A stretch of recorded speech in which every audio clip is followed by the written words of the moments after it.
Alright, nkwaniriza ku mukutu ogwa Point Media Eugene bulijjo tuba tusogezaako okulaba ntukutuusaako ensonga zonna nga bwe zitambula mu kisaawe eky'ebyobufuzi mu ggwanga erya Uganda gye buvuddeko Mwami Yoweri Kaguta Museveni yagenze maaso n'ategeeza nti ab'ekibiina ekya National Unity Platform okusinziira ku bujulizi bw'alina bwe yakuŋŋaanya mu sisitimu yakozesebwa Electoral Commission ogenda maaso n'okuba nti nno baddukanya akalulu k'omwaka gwa 2021 ab'ekibiina kya NUP bagenda maaso ne babba akalulu. Mwami Museveni yagenze maaso okwogera ebigambo bino we babadde ku Kampala Defence and Security Expo era babadde bajjukira omugenzi General Ronda Kanyarima omu ku abo abagendera ddala mu nsiko ne Mwami Yoweri Kaguta Museveni mu biseera ebya NRA ogenda maaso n'okuba nti nno bajjako government ya Dr. Milton Obote. Kakati no ebigambo bino eno byatandise okwetakuza bannayuganda abawererako ddala emitwe okusinziira nga bwe tubadde nga tukiraba okusinziira nga ab'ekibiina kya National Unity Platform we babadde nga bategeeza era n'ebyo byonna byetwalaba oluvannyuma lw'akalulu k'omwaka gwa 2021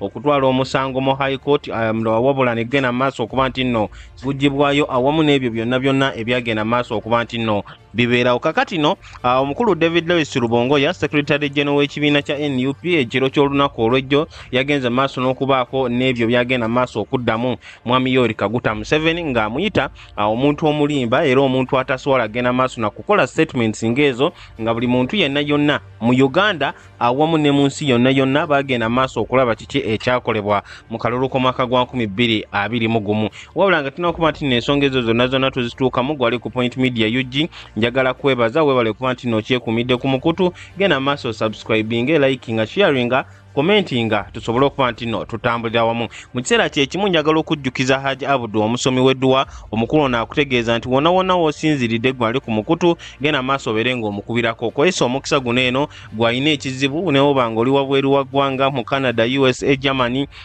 United States of America oba oli Kenya, Tanzania genda maaso omukubireko ku namba 0752447156 ajja kuba akolerako ku kizibu kyonna kyoyagala okuba nti no okwasaganya kasooka tufuna akalango kano katono nnyo n'oluvannyuma tukomewo okweyongerayo ku nsonga.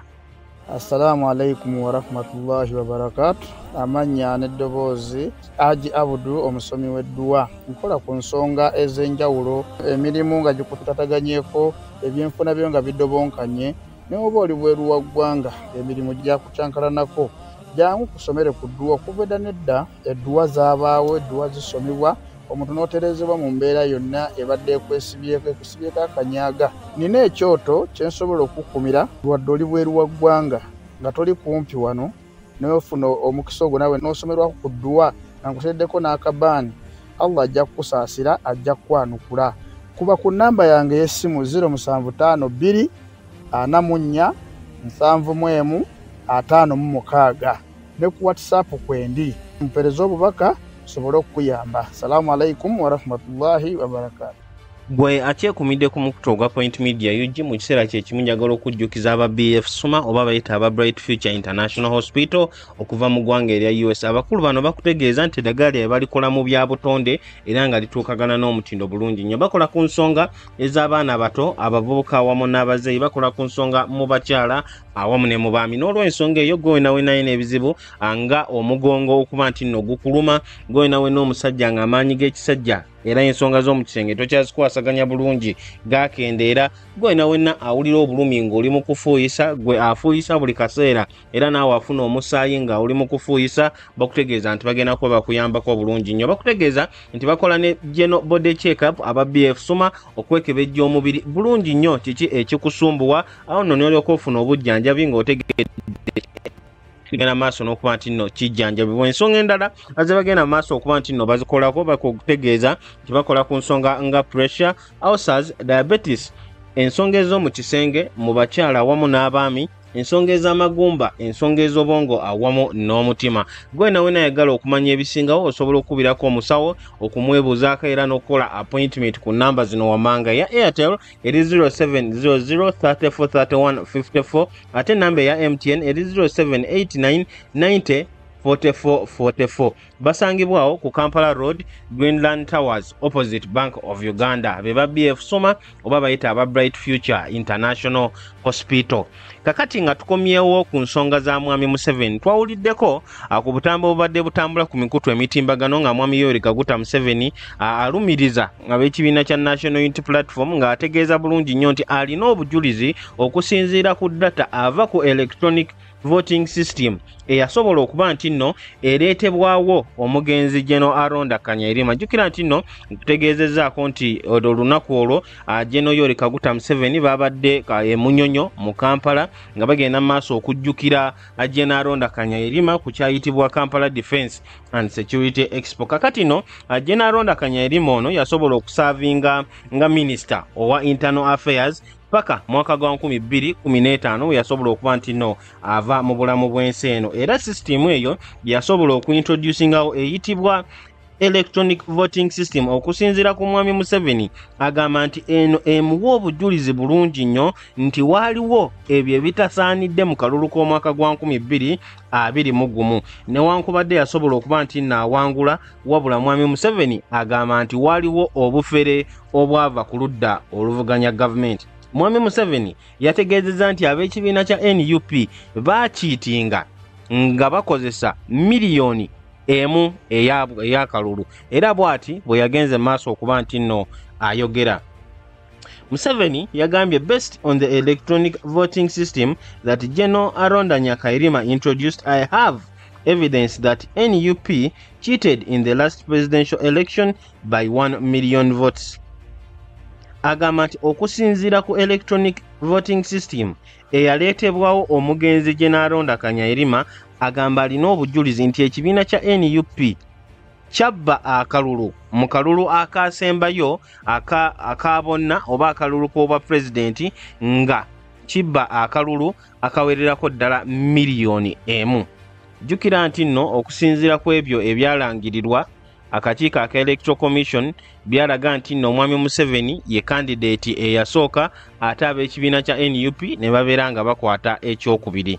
Ekintu ekyatenkawo obunkenke mu gavumenti ya Mwami Yoweri Kaguta Museveni naddala okusinziira nti nno Robert Kyagulanyi Ssentamu pulezidenti w'ekibiina kya NUP yasinga kufuna kalulu mu bitundu ebya Central oba mu bitundu ebya Buganda awamu ne mu Eastern Region naddala mu bitundu ebya Busoga, ate nga tukimanyi bulungi nnyo nti mu bitundu bino eno mwe musinga abantu. Wabula okusinziira ku Mwami Museveni agamba nti Kyagulanyi awamu ne ttiimu ye ey'ekibiina kya National Unity Platform bagenda maaso okubba akalulu ako. Kakati gwaliko mukutu ogwa Point Media UG nga tetunaba kugenda mu ddoboozi ery'omukulu David Lewis Lubongo yanja kusaba nsooka enkuzzeeko emabega katono nnyo. Wemba mujjukira bulungi nnyo ebyo ebyaliwo mu kalulu ako poliisi bye yakola naddala mu campaign trail eya Robert Kyagulanyi Ssentamu wamu n'ebirala byonna ate ne ku lunaku olw'okulonda lwennyini baana bangi nnyo ab'ekibiina kya NUP abaakwatibwa ne babuzibwawo nga bali mu kukuuma DR forms eza NUP,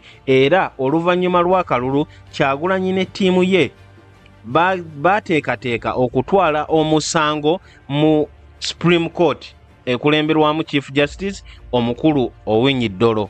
Eno nno twalaba akavuyo akagenda maaso okuba nti nno kabeerayo, era waliwo omulamuzi omu amanyikiddwako nga Esther Kisaakye eyasalawo okugamba nti Robert Kyagulanyi Ssentamu yali asaanye okuweebwa akadde awamu n'ekibangirizi okuba nti naleeta obujulizi obulaga nti nno Mwami Museveni yabbye akalulu. Wabula mu buli engeri yonna Chief Justice Owiny Dollo awamu n'abalamuzi abalala bakola buli kisoboka okulemesa Robert Kyagulanyi Ssentamu okuba nti nno ateekayo obujulizi. Wabula ab'ekibiina kya NUP bagenda maaso ne bategeeza nti bo omulimu gwabwe bamaliridde okuba nti nno bagukola, era balabisa akakiiko aba judicial system butya bwegenda maaso n'okuba nti neekola butya bweteetengeredde, era butya bwegenda maaso okukola ekyo Mwami Museveni kyaba ayagala. Okakana nga Kyagulanyi awamu ne ttiimu ye ya NUP bajjeeyo omusango ne bategeeza nti bagutadde kati mu kkooti y'abantu. Bannayuganda beesalirewo, era bannayuganda bagende mu maaso okuba nti nno ate balaba ki ekituufu ddala ekyagenda mu maaso. Wabula Kyagulanyi bategeeza nti baalina DR forms eziwererako ddala, era nga ziraga nti Mwami Museveni awamu ne banne baali tebalina ngeri gye basobola kuwangula kalulu okusinziira ku ebyo ebyagenda maaso okuba nti nno biragibwa ku DR forms. Katusooke tufune eddoboozi lyo Secretary David Lewis Rubongoya biki byagenze maaso n'okuba nti naakomentinga ate n'oluvannyuma tukomewo nabyo okubi analyzinga. What I can say is that this is laughable, this is shameless, it's really unbelievable that General Museveni can accuse the National Unity Platform of rigging elections when he knows so well that he engaged in massive election rigging.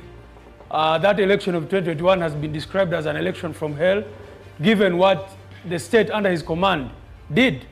Engaged in ballot stuffing, rigged elections with impunity, arrested our polling agents, captured people who had our DR forms. Crime intelligence and police were busy picking up our polling agents who had our DR forms, collecting them from the field. So how can a man who rigged elections, and everybody in this country and in the whole world knows that we had an election that was not free and fair, how can he come up to accuse the National Unity Platform of rigging elections? For me, I find it very sad that he made such remarks at an event meant to celebrate a fallen hero, a man of integrity, the late General Aronda, may his soul rest in peace.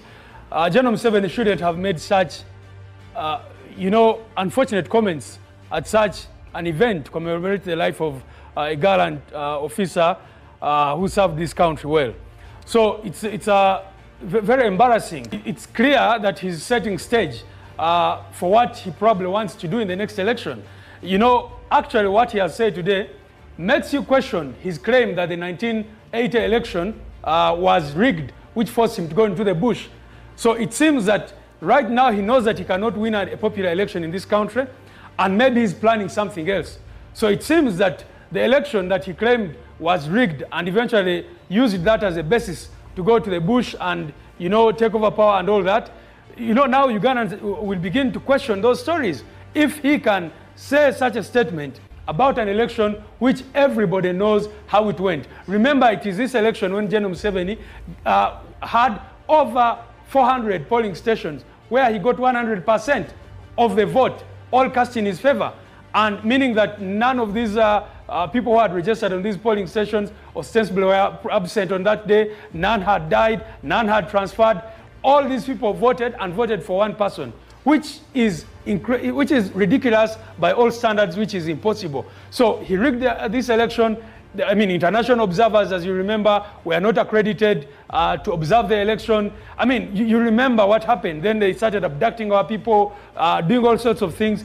And this is the head of state coming up to shamelessly claim that it is a National Unity Platform which rigged. And he gives a figure of 1 million votes. You can imagine how ridiculous. Certainly, you cannot, legally speaking, in the courts of Uganda, and that is why, with all the impunity that goes on there, but even legally speaking, he enjoys this immunity, which in many ways is the reason why he has decided to stick to power for all this time, because he knows that Ugandans cannot challenge him legally on these atrocities and the crimes he continues to commit and his regime. But maybe there is a time when there will be accountability for all this. What we can challenge him to do is to present his evidence, and we challenge our evidence. If General Museveni says we rigged the elections, why didn't he allow this evidence to be presented in the Supreme Court? You remember they went after Justice Ezra Chisache, who actually ruled that Honorable Kyagulanyi should have been allowed to present his evidence before the Supreme Court. So why did the state go so hard on her? Why did the state invest so much in making sure that the Supreme Court does not accept the evidence which we were trying to bring into the Supreme Court? And you remember everything they did. So if they know that they have any evidence, we challenge them to bring it, and we bring ours. In any case, we've always said let there be an audit.